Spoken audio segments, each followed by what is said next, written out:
Most parents are wary of the so-called heavy metal music.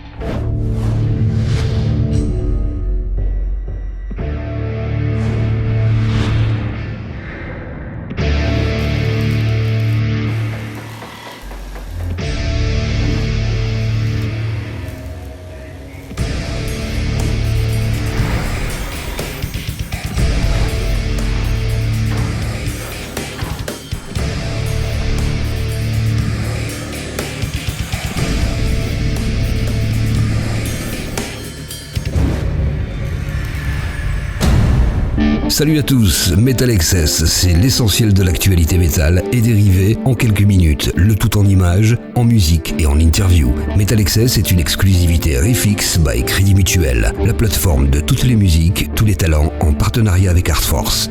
C'est parti!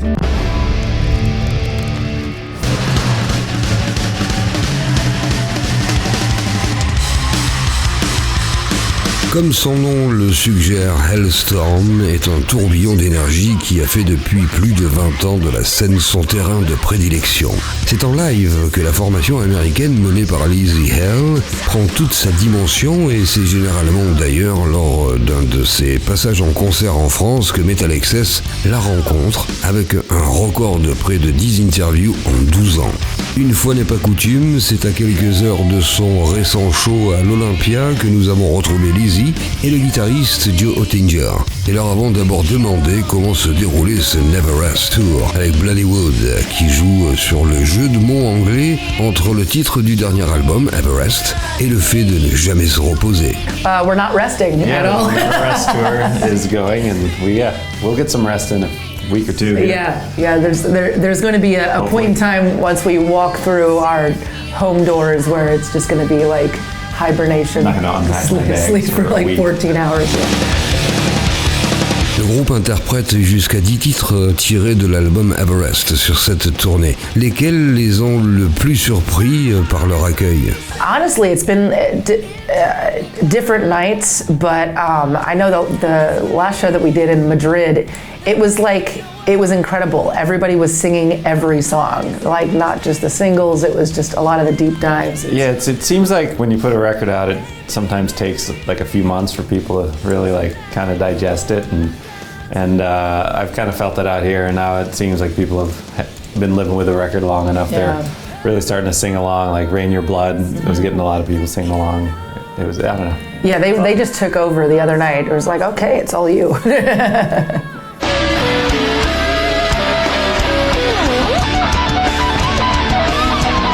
Halestorm a sorti 2 versions live de titres de cette tournée, Like a Woman Can avec Apocalyptica et How Will You Remember Me, dédié à Ozzy Osbourne. Comment ont-ils choisi ces 2 titres et ces 2 versions parmi tous les concerts qu'ils ont déjà donnés? Really, it's been because of the crowd reaction. The first time we played Like a Woman Can out live, you get to past that last chorus and then to the line Like a Woman Can, and everybody just was, oh, okay, you know, like just I think it. It's a good moment. Yeah, it crossed an amazing line, and so it was just kind of raising its hand. And How Will You Remember Me? I mean, it for us. I mean, not just with the loss of Ozzy, but you know, we've lost a couple friends this year, and so it kind of hits close to home for us. And then you look out in the audience, and everybody's crying, and I'm like, oh man, you know. Yeah, we just got some really good versions of it, and it was. I know they were pushing it as a single in the States for Woman and How Will You Remember Me in England. So we're like, let's do some live versions of those while they're pushing. Est-ce facile de réadapter une chanson comme cette collaboration avec Apocalyptica et combien de temps cela prend-il? You know, Apocalyptica, they're so talented that we're like, hey, do you guys want to like play on this? And like a few days later, he had a whole literally like 2 days later, I was like, I have an idea, and I've written it all out in you know, sheet music, and it's like, let's try it. So it was pretty much since the first time that we played it together, it was like that's amazing.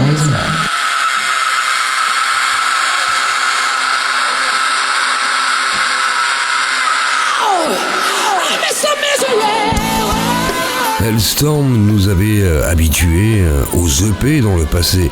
Avec ses récentes sorties live, cela préfigure-t-il une tendance et d'en avoir d'autres? hope so. Absolutely. We record every show, so we have just a bank of so many different live versions and ins and outs with all of our songs. Yeah, I love the idea of releasing a lot of live things. So I know we've been putting stuff out on our like fan page, the chorus page that we have. They get live stuff, but we'll do some actual releasing. Yeah. One of these days. One of these days. It's what we do with 90% of our time is playing live, so might as well.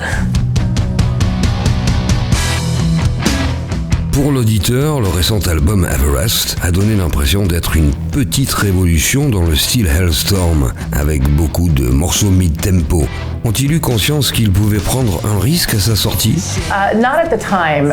In the moment, we were just kind of writing every day just for the sake of writing. So it wasn't until about halfway through we're like, okay, we have a lot of epicness. Yeah. We need to write some rockers, but also it's funny because everyone kind of is taking it in a little bit of a different way. Like you say, it's like mid-tempo, and I agree. I've had guys say it's like the heaviest thing we've done by far, and which I think is, you know, I kind of agree with that too. There's a weightiness to a lot of it, especially lyrically. There's a heaviness, and musically too, it's some of the heavier approaches that we've taken. But also, yeah, there is a bunch of mid-tempos.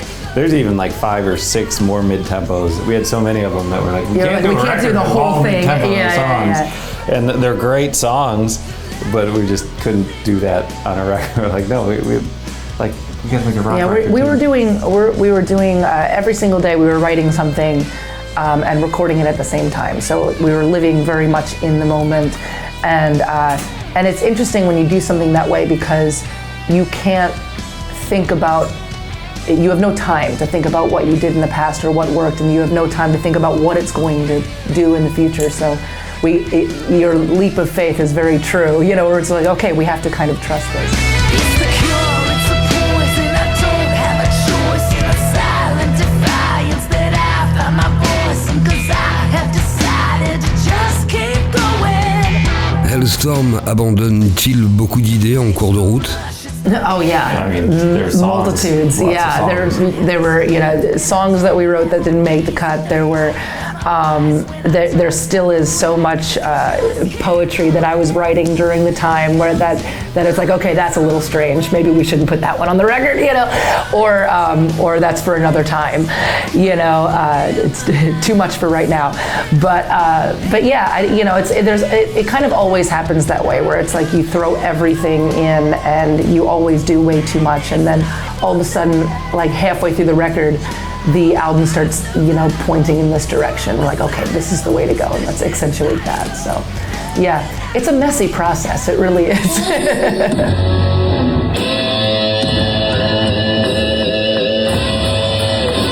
La façon même d'enregistrer a apporté une forme de nouveauté avec Dave Cobb à la production. Pourquoi ce besoin de changement? We need to shake it up. When we get too used to something, that's kind of when the magic goes away. So we have to consciously be making ourselves uncomfortable and challenging ourselves in order to kick something subconsciously into gear. So yeah, it was a conscious decision to throw away all of the rules that we had gotten used to. Well, we had started with, you know, just asking Dave Cobb to do the record because we're a big fan of his, and he's done so many amazing records, and I was really happy he agreed to work with us, and we went in and we kind of found out how he worked, and I'm like, oh, that'll be tough, honestly, and it was uncomfortable, and it was great. It was exactly what we wanted. So, yeah, we learned a lot about ourselves. Maybe too much.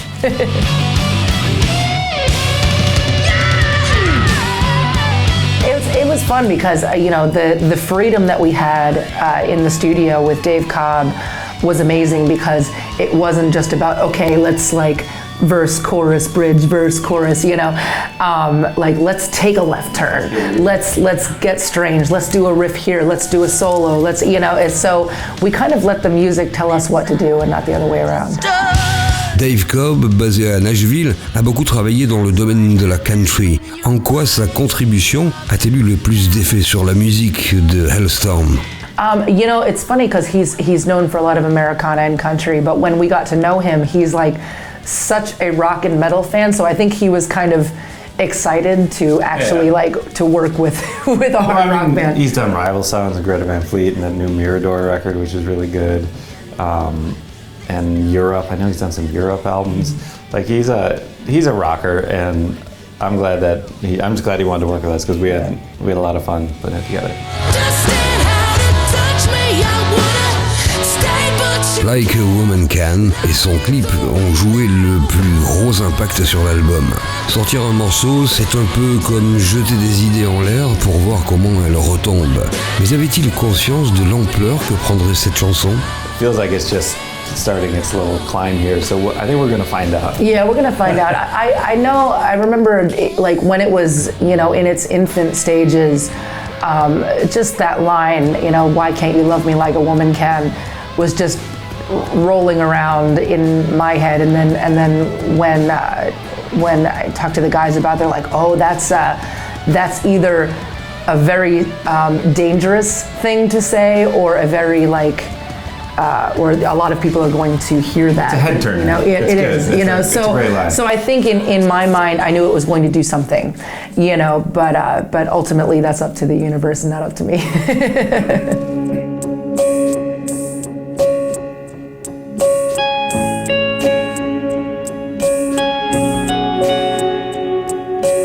Dans Darkness Always Wins, les paroles donnent l'impression de présenter une façon de lutter contre le monde actuel, les ténèbres qui finiraient toujours par l'emporter en essayant d'apporter autant que possible de la lumière. Est-ce une forme de ligne de conduite au quotidien?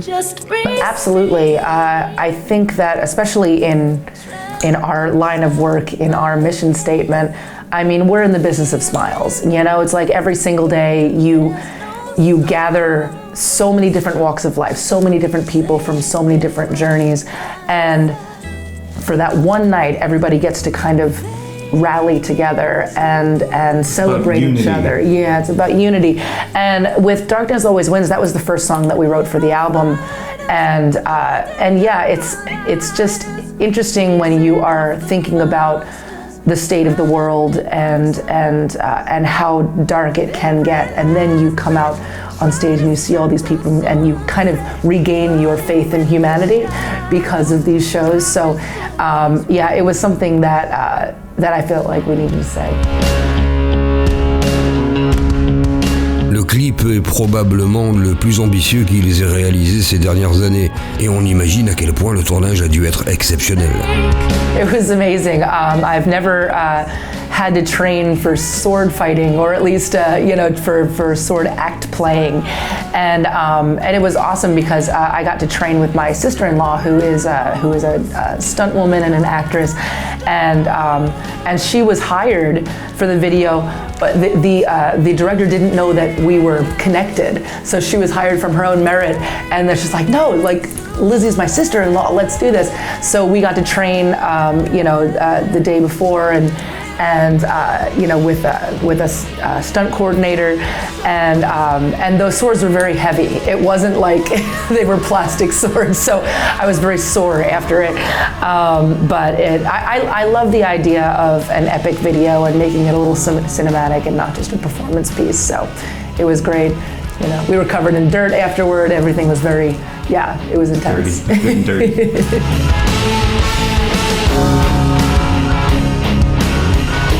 Everest est un album qui s'écoute attentivement pour ses paroles et pas uniquement pour ses mélodies. Lzzy se rend-elle compte du poids et de la responsabilité de ce qu'elle écrit? I think on this album I let go of a lot of that pressure. All of these lyrics were very personal to me. I lost my mind a little bit during the studio because of it, and just kind of said to myself, like, look, I have to do this for me. And the weird thing about when you all of a sudden become very honest with yourself is that now what I'm seeing, and people coming up to me and talking to me about the songs, what I'm seeing is that actually made it more universal by just you being unapologetically yourself. And I don't know, there was something about, I think in previous years I had thought about that too much. Whereas if I was saying, well, if I'm going to write something darker, I have to have a light at the end of the tunnel. Whereas, you know, at this point when we were writing the songs, I said to myself, like, I don't know if there's going to be a happy ending. I think that's for the listener to decide and not for me. So it's been quite amazing to hear so many stories from fans saying, oh no, this one spoke to me, or this spoke to me, because when I was writing this on the record, I felt like, oh well, I hope I'm doing the right thing, but this is for me, and hopefully I'm not so alone in the world. So it's kind of the inspiration comes full circle. There's always the war outside of yourself, but the more dangerous war is the internal, you know, and trying to find your place and your place where you feel comfortable in your own skin. And so I feel like with the life that we lead, you know, at least personally for me, I'm always changing and I'm always trying to find my footing within myself. So, you know, this album helped me with that as well. Lors de notre précédente interview, Lzzy nous avait dit être allé dans un cimetière pour trouver un jour l'inspiration. Ont-ils eu recours à d'autres lieux pour cet album? Yeah. We went to a bookstore. We went to a bookstore, and like the mission was just to like go and open up some random books and see what happens. And like in Savannah, Georgia, it's one of the older towns in America. Not old like Europe, but old for America. And they just have a bunch of bookstores and coffee and tea shops, and it's a cool, vibey town where we made the record.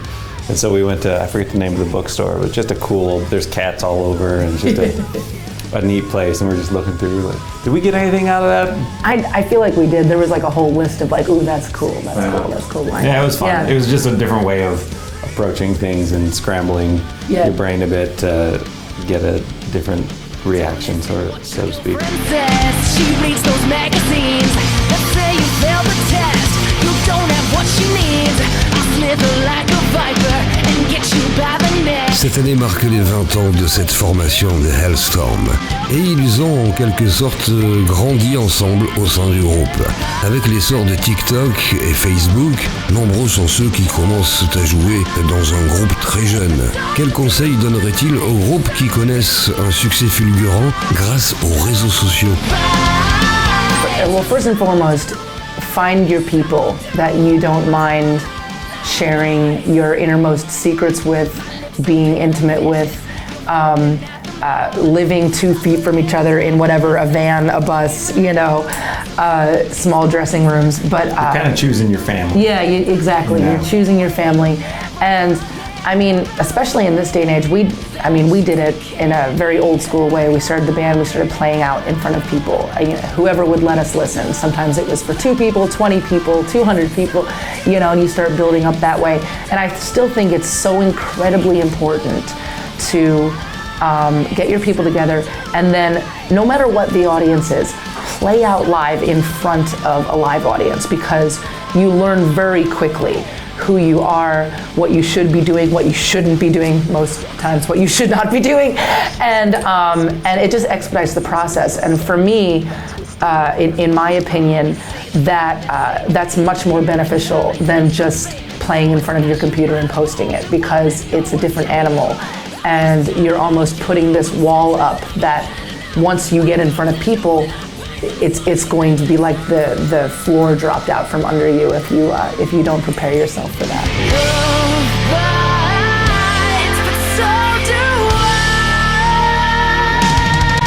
Auraient-ils fait les choses différemment s'ils avaient lancé Halestorm en 2025? I don't know. I mean, I think about that sometimes. Yeah. I mean, there's literally no iPhones when we started, you know, like apps and social media wasn't really a thing that was happening, so. I'm sure we would naturally be doing something different if we came out today. Yeah. But would I go back and do anything different? Absolutely not. You know, even the fact that we had no idea how this business worked, how to do the thing that we do now, that naivete when we were kids was almost a superpower, because we were just we had tunnel vision. We're like, okay, we don't know how we're going to do this, but we have to believe in it so hard that we have to believe it into being. And I think 1,500 shows before we even signed a record deal, and it was just, you know, we were playing all the time. It's like boot camp. It's good. Yeah. It's good fun.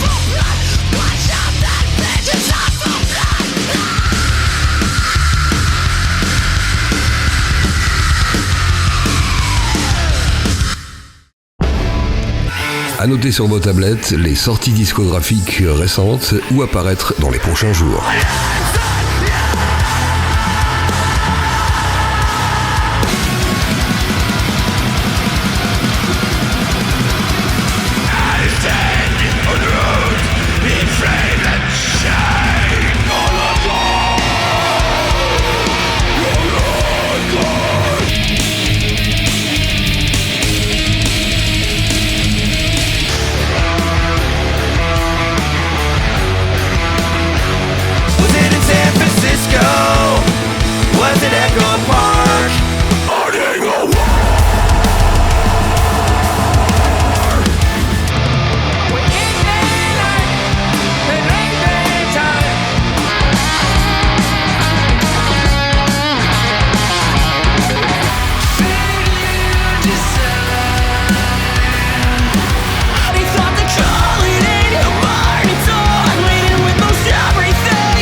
METALXS, c'est terminé pour aujourd'hui. On se retrouve dans 15 jours pour un nouveau numéro avec toujours plus d'interviews, de surprises et de contenus inédits. Un immense merci pour votre fidélité et n'oubliez pas de prolonger l'expérience métal sur RIFFX.fr. Salut!